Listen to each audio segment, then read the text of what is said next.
Gold trusted gold buyers మీరు తాకట్టు పెట్టిన బంగారాన్ని విడిపించి ఈ రోజు ఉన్న మార్కెట్ ధరకు కొనబడను. రాము రాథోడ్ వాకౌట్ ఎందుకు చేసిండు బిగ్ బాస్ నుంచి అని చెప్పి సో చాలామందికి డౌట్లు ఉన్నాయి. వాళ్ళు ఏదైనా స్క్రిప్ట్ చేశారా లేదంటే ఇంకేదో చాలామంది నన్ను అడిగారు. సో నేను వాళ్ళకి ఒక మాటలో సమాధానం చెప్పలేను. Because Bigg Boss is very biggest stage, అది ప్లాట్ఫాము, అది చిన్నది కాదు. సో నేను ప్రతి ఒక్కరికి కూడా నేను చెప్పుకోలేను. నేను ఎక్కడికి వెళ్ళినా కూడా ఒకటే క్వశ్చన్, రాము రాథోడ్ గారు మీరు బిగ్ బాస్ నుంచి ఎందుకు వచ్చారు? ఫస్ట్ నన్ను చూసిన తర్వాత ఒకటే క్వశ్చన్ రేజ్ అవుతుంది అందరికీ, ఎందుకు వచ్చేసారు? బాగున్నారనేది ఎవరు అడగట్లే, లిటరలీ బయటికి ఎందుకు వచ్చారంటున్నారు మెసేజ్లలో ప్రతి దగ్గర. సో నాకైతే నాకు ఆ రోజు లిటరలీ మెంటల్గా నేను ఫిక్స్ అయిపోయి, అంటే చాలామందికి ఎందుకు మాకు లేరా అమ్మ వాళ్ళు, మాకు లేదా ఫ్యామిలీ అని చాలామంది అనుకుంటుంటారు. కానీ ఒక విషయం గుర్తుపెట్టుకోవాలి, అంటే బిగ్ బాస్ హౌస్లో వాళ్ళకు కూడా ఉంది ఫ్యామిలీ, వాళ్ళు కూడా అవన్నీ ఫేస్ చేశారు అండ్ చేస్తున్నారు నాతో పాటు. బట్ నాకేంటంటే చాలా చిన్న స్థాయి నుంచి వచ్చినోని, లైక్ నేను ఎక్కడో మారుమూల ప్రాంతం నుంచి, నాకు ఏ బ్యాక్ సపోర్ట్ లేదు, నాకు ఏ సీరియల్ తెలియదు, ఏ సినిమా తెలియదు, ఏం తెలియదు. నాకు మీలాగానే ఒక కెమెరా, ఒక ఫోన్ పట్టుకోవాలా, ఫోన్లో వీడియోలు రికార్డ్ చేయాలా, అప్లోడ్ చేయాలా, ఇదొక్కటే తెలుసు. తర్వాత నన్ను నేను ఎలాగైనా తీర్చిదిద్దుకొని నన్ను నేను ప్రూవ్ చేసుకొని బయట నేనేంటి అనేది తెలిపియాలి జనాలకి అని చెప్పేసి నేను సొంతంగా సాంగ్స్ రాసుకోవడము. నాకేంటంటే ఓన్ వరల్డ్ చాలా ఇష్టం. ఫస్ట్ థింగ్, నా సొంత ప్రపంచం అనేది నాకు చాలా ఇష్టము. సో దానివల్లనే నేను రాను బొంబాయికి రాను అనే పాట క్రియేట్ చేసి మీ అందరి ఆశీస్సులు పొందిన ఈరోజు రాను బొంబాయికి రాను near by 1 billion is industry hit. నా పొటెన్షియల్ బిగ్ బాస్ హౌస్లో చాలామంది చూశారు, నా ఎఫర్ట్స్, నా పొటెన్షియల్ ప్రతి ఒక్కటి చాలా పర్ఫెక్ట్ ఉండేది. నేను ఆడిన గేమ్స్ కావచ్చు, ప్రతిదీ చాలా బాగున్నాయి. అండ్ నాకు అక్కడ సపోర్ట్ కూడా పర్లేదు, బాగుంది. నేను ఎవరిని కూడా బ్లేమ్ చేయదలుచుకోలేదు. బికాజ్ అందరూ నాతో చాలా బాగుండేది అండ్ నేను కూడా అందరితో బాగున్నా. ఎవ్వరు కూడా నా దగ్గర కొంచెం ఏదన్నా నెగిటివ్గా మాట్లాడాలి అంటే కొంచెం ఆలోచిస్తారు. ఎందుకంటే నేను ఎవరితో కూడా ఫేక్గా లేను, చాలా జెన్యున్గా ఉన్నా. అండ్ నాకేంటంటే లిటరలీ ఎట్లుంటుంది, తెలంగాణలో ఊర్లకెళ్ళి వచ్చినాను. లిటరలీ నేను ఈరోజు ఈ షూట్ వేసుకున్నా, గాగల్స్ పెట్టుకొని వచ్చిన, ఇదంతా కాదు మ్యాటరు. ఏంటంటే ఇదంతా షో అప్ అంతే. ఓపెన్గా మాట్లాడుకోవాలంటే ఇట్లా ఉంటేనే జనాలు లైక్ చేస్తున్నారు బయట. వాస్తవమా కాదనేది మీకు తెలుసు.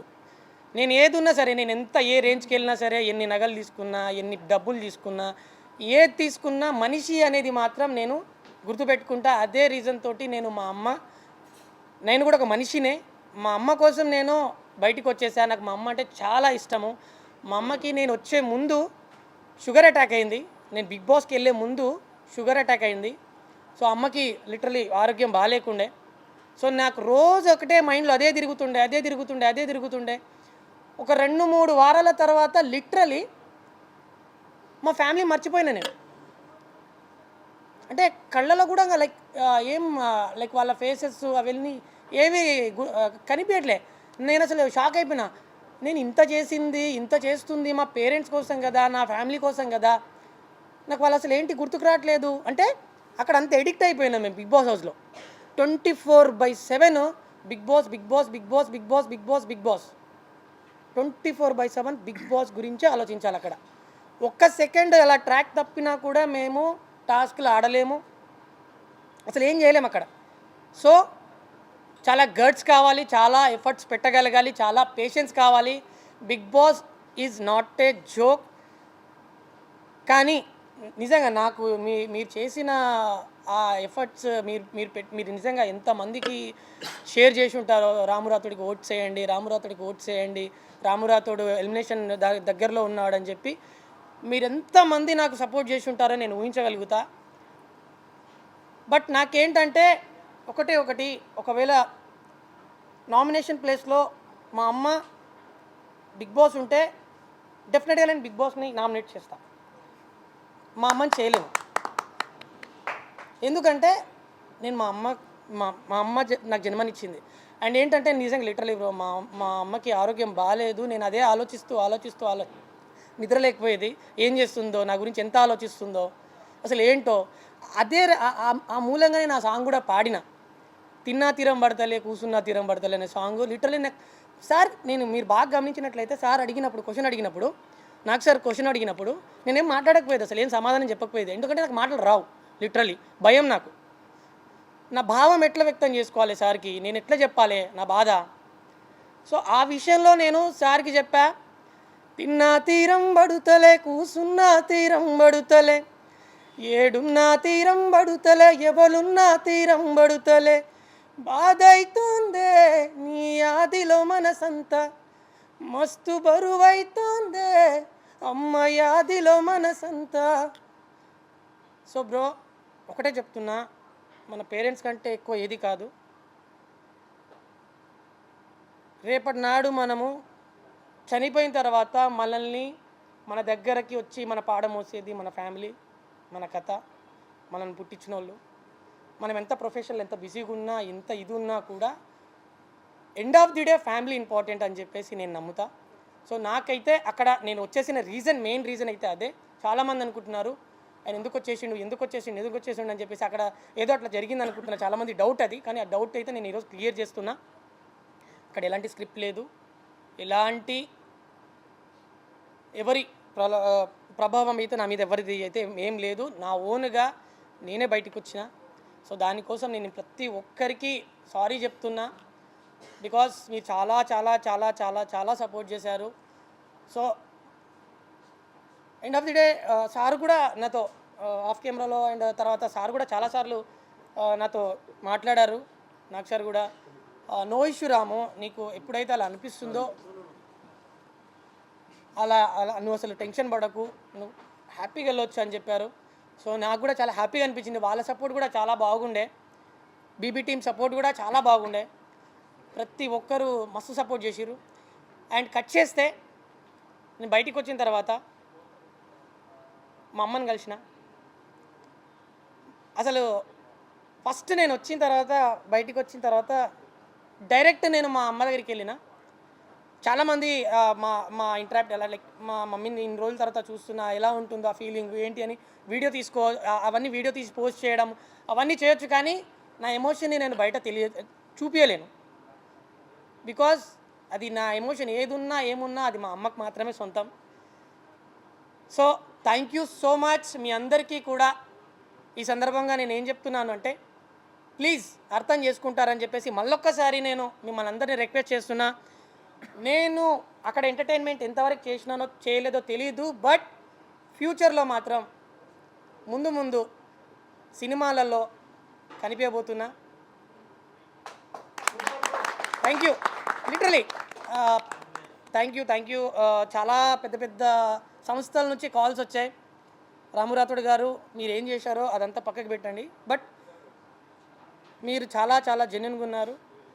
మీ యాటిట్యూడ్ కానివ్వండి, లిటరల్లీ అంటే లైక్ చాలామంది ఒక ఆన్ కెమెరాలో అలా ఉంటారు, కానీ మీరు లిటరల్లీ ఒక ఊర్లో ఒక పిల్లగాడు ఎట్లుంటారు, ఊర్లో అబ్బాయి ఎట్లుంటారు, తమ్ముడు ఎట్లుంటారు, అన్న ఎట్లుంటాడు, మా ఇంట్లో ఫ్యామిలీలో ఎవరైతే ఉంటారో ఆ చిలిపిగా చేస్తూ లిటరల్లీ అలాగే ఉన్నారు మీరు. మాకు చాలా బాగా నచ్చింది అది అని చెప్పేసి చాలామంది పెద్ద మహానుభావులు నాకు కాల్స్ చేసి తర్వాత వాళ్ళు పిలిపించుకొని మాట్లాడడము అండ్ ఆఫర్లు ఇవ్వడం మూవీస్లలో. అండ్ రీసెంట్గా ఒక 4 మూవీస్కి సాంగ్స్ పాడాను, అవి రాబోతుంది. సో నెక్స్ట్ మీకు థియేటర్లో గెస్ట్ అపీరెన్స్లో నేను పెద్ద మూవీకి నేను ఒక గెస్ట్కి వెళ్ళాను. సో అదైతే చాలా సంతోషము, చాలా పెద్ద బ్యానర్ అది. సో రాబోతుంది. సో మీ అందరి సపోర్ట్ ఖచ్చితంగా నాకు కావాల్సిందే, ఎందుకంటే మీరు లేనిది నేను లేను. ఒకప్పుడు సొమ్మసిల్లిపోతున్నాం అనే సాంగ్ వచ్చిన తర్వాత ఇలాగే చాలామంది ఇంటర్వ్యూలు చేశారు. ఎలా సార్ మీకు ఆ సాంగ్ ఎలా తట్టింది అది ఇదని చెప్పేసి క్వశ్చన్స్ చేసి నా యొక్క ఉనికిని ప్రతి ఒక్కరికి మీరు తెలియజేయడం తెలిపారు. సో దానికి చాలా థ్యాంక్ యూ, ఎందుకంటే అది చాలా వైరల్ అయింది. సో దాని తర్వాత రాము రాథోడ్ ఎవరో బయటికి వచ్చిన, దాని తర్వాత ఫోక్ ట్రెండింగ్ నడుస్తుండి కంప్లీట్గా ఫోక్ ఫ్లో నడుస్తుంది. ఆ టైంలో బ్రదర్ అనొద్దు, ఇంకా లైక్ మా మా మా మా అమ్మకి పెద్ద కొడుకిన వల్లి గారు రాను బొంబాయికి రాను సాంగ్, నేను ఒక 4 సాంగ్స్ వినిపించినప్పుడు మా సాంగ్ ప్రొడ్యూసరు రాను బొంబాయికి రాను సాంగ్ విని లిటరలీ బ్రో ఇది సాంగ్, ఇది చేస్తున్నాం మనం, ఆయన హోప్ ఇచ్చిండు 100 మిలియన్ కొడతామని చెప్పిండు ఫస్ట్. ఆ సాంగ్ నేను నార్మల్గా పాడి వినిపిస్తే నేను చెప్పడం కంటే ఆయన చెప్పడం బెటర్ కదా అసలు ఏం జరిగిందో. యా రాను బొంబాయి రాను సాంగ్ ఎలా పుట్టిందనే దాని గురించి చాలా, అంటే దీనికి ముందు ఇంకో సాంగ్ చేద్దాం అనుకున్నాం. ఒక జర్నీ నడుస్తుంది. ఒకరోజు ఇలాగే మామూలు క్యాజువల్గా టీ తాగుతూ ఇద్దరం ఒకరోజు మాట్లాడుకుంటున్నాం మామూలుగా. అప్పుడే నాకు ఈ పాట వినిపించిండు, ఒక 2 లైన్లే. ఇంకా అప్పుడు ఈ రాను బొంబాయి రాను లైన్ కూడా వినిపించలేదు. అద్దాల మేడలు ఉన్నాయి, మేడల్లో చీరలు ఉన్నాయి, చీరల్లో రైకలు ఉన్నాయని ఒక 4 లైన్లు మాత్రం వినిపించిండు. అప్పుడే అనిపించింది గట్ ఫీలింగ్ ఎక్స్ట్రాడినరీగా ఉంది సాంగ్ వచ్చేసి. ఖచ్చితంగా ఒక మంచి హిట్ అయితే కొట్టబోతున్నాం అని అనుకున్నాం. అట్లనే చాలా జెన్యున్గా హార్డ్ వర్క్ చేసాం. ఇప్పుడు ఎట్లాగైతే రాము బిగ్ బాస్ హౌస్లో ఎంత జెన్యున్గా ఆడాడో మీ అందరూ చూశారు కదా, సేమ్ అదే జెన్యునిటీగా సాంగ్ కూడా చాలా బాగా వర్క్ చేశాడు. మా కొరియోగ్రాఫర్ శేఖర్ వైరస్ గారు కానీ, మా మ్యూజిక్ డైరెక్టర్ కళ్యాణ్ గారు కానీ, మా డిఓపి హరీష్ పట్లే కానీ, ప్రతి ఒక్కరు ఆ సాంగ్కి సంబంధించిన ప్రతి టీం అందరూ మాది అనుకొని చాలా గట్టిగా పనిచేశారు.